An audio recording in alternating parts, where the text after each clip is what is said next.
Ay, oo nga pala. Siguro kaya hindi mo alam yung mga ganong sistema na magkakaibigan kasi wala kang kaibigan. Sino nga naman bang makikipagkaibigan sa katulad mong mukha nang mahirap, nagpabuntis pa sa batugan?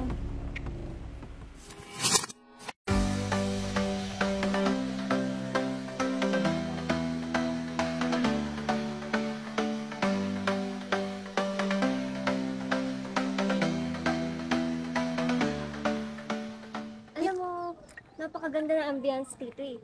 Kaya, naisipan ko rin dumalaw dito. Napakainit kasi ng panahon. Eh, pagpasok natin dito, maaliwalas. Oo nga eh. Tsura pa lang ng labas, ang ganda na, no? Oo.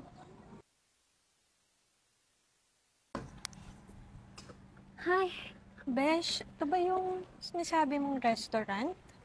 oo. Ano ka ba naman? Wala ka bang tiwala sa akin? Tsaka huwag ka mag-alala sa gastusin. Kaibigan ko yung manager dito. Talaga, makaka-discount tayo dito? Oo naman, syempre. Alam mo, sa napakagandang lugar na to, best friend ko yun na elementary. Kaso nga lang, di na kami masyado nakikita eh. Sige. Ang maganda nga dito, no? O, papakilala kita sa kanya mamaya. Makikita mo kung gaano kami ka-close na.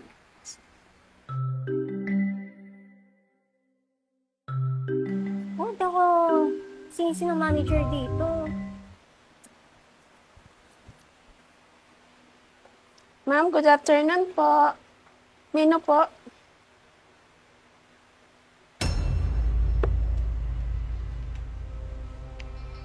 Pa naman yan. Akala ko pa naman, aaliwalas yung hininga ko dito.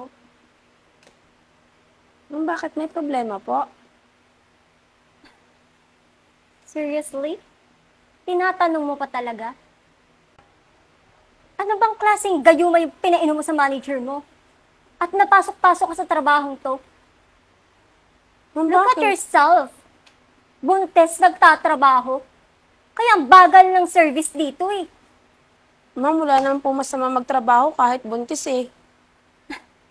Walang masamang magtrabaho nga kahit buntes.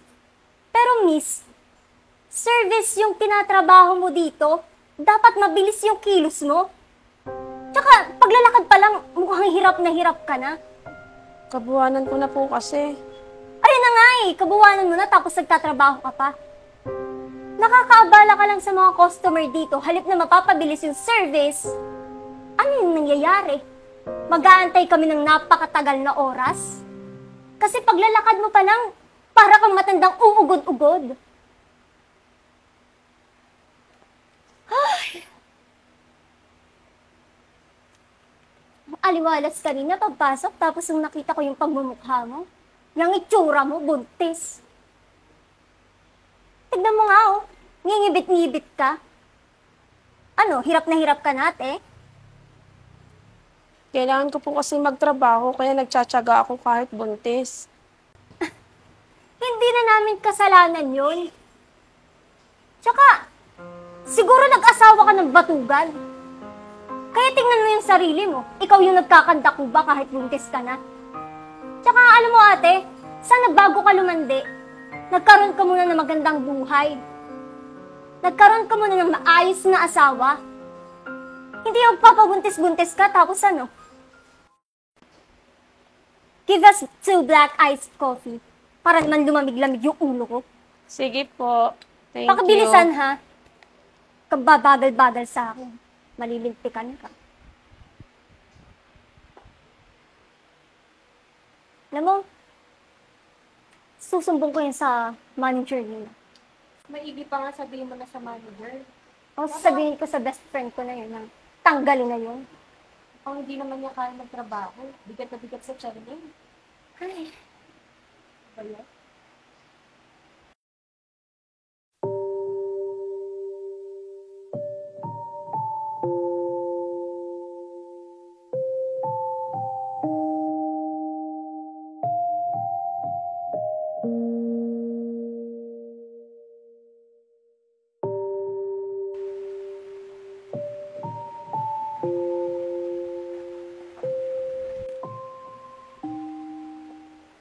Ma'am, ito po yung order nyo. thank you. Oh, Baka naman singilin mo pa kami. Anong tinitingin-tingin mo? Hindi mo ba alam na best friend ko yung manager niyo dito? Alam po ba ni Ma'am Isa na pupunta kayo dito? Ang mga magbe-best friend, hindi na kailangan pang magsabi na pupunta dito, lalo na't manager siya. Ay, oo nga pala. Siguro kaya hindi mo alam yung mga ganong sistema ng magkakaibigan kasi wala kang kaibigan. Sino nga naman bang makikipagkaibigan sa katulad mong mukha nang mahirap, nagpabuntis pa sa batugan? Sasabihin ko na lang din po kay Ma'am Isa. You don't have to, miss. Kasi alam na niya eh. Best friend ko nga yung manager nyo. Ang kitid rin ng utak mo, no? Sige po.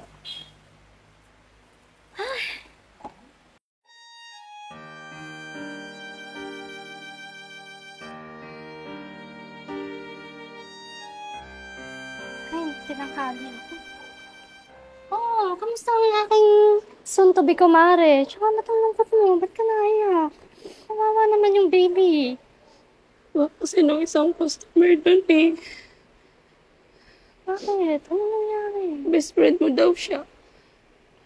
Ano nung sinabi sa akin? Alam mo na lang yung may mga ganun talagang tao. Hindi ko naman gusto magtrabaho ng buntis ako eh. Ano ka ba? Diba sabi ko naman sa'yo noon pa, pag hindi mo na kaya, magsabi ka lang. Tsaka hindi naman kita pinilit. Alam ko naman, kaya mo. Pasensya ka na. Salamat din sa pagtsatsaga nyo. Kasi kahit ganito yung kalagayan ko, tinanggap nyo pa rin ako dito para makapagtrabaho. Wala na kasi akong ibang alam din na pwedeng gawin eh. Ano ka ba? Masipag ka, madiskarte ka, kaya ka nandito.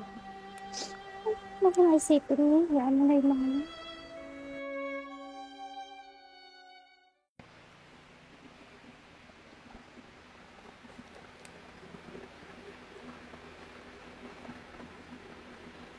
Ay, wait lang ah. Ito yung best friend ko.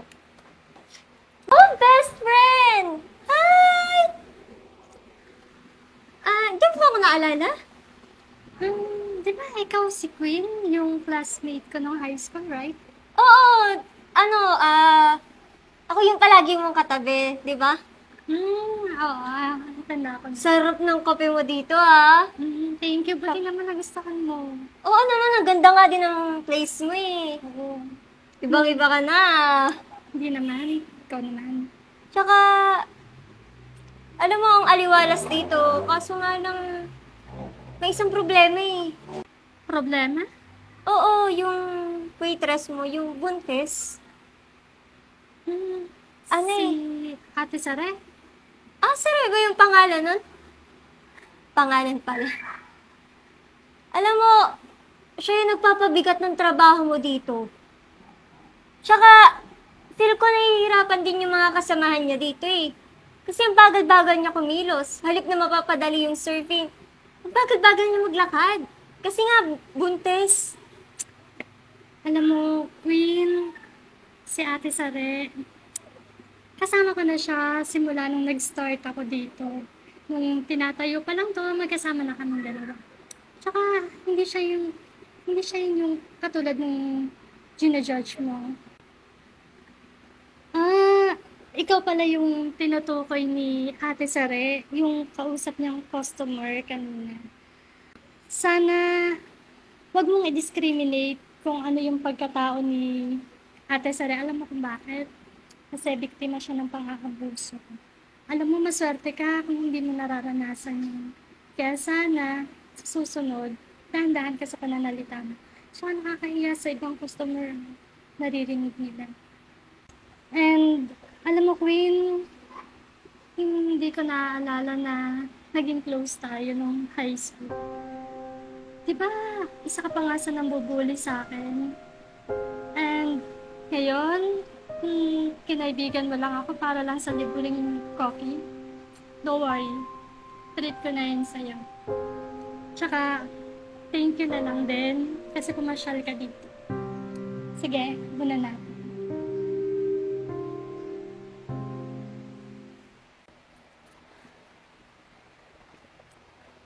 Oh, kala ko ba close kayo nung manager? Ano nangyari? Tsaka, ano yung pinag-uusapan nyo? May history ka ng pambubuli nung high school ka? My God, nakakahiya ka pala, Queen. Alam mo, tumigil ka na. Mas nadadagdagan yung init ng ulo ko. Eh, gano'n naman pala, ba't dinala mo pa ako dito? Alam mo, yung ganda nitong lugar, hindi bagay sa ugali mo. Nakakahiya ka. Nahahawa ko sa init ng ulo mo eh. Ano ba yan? Tsaka na nga, nagpunta ka lang dito para mamburaot ka. Tsaka na nga, nakakainis. Kapal na mukhang babae to, parang di nakasakay sa akin kanina.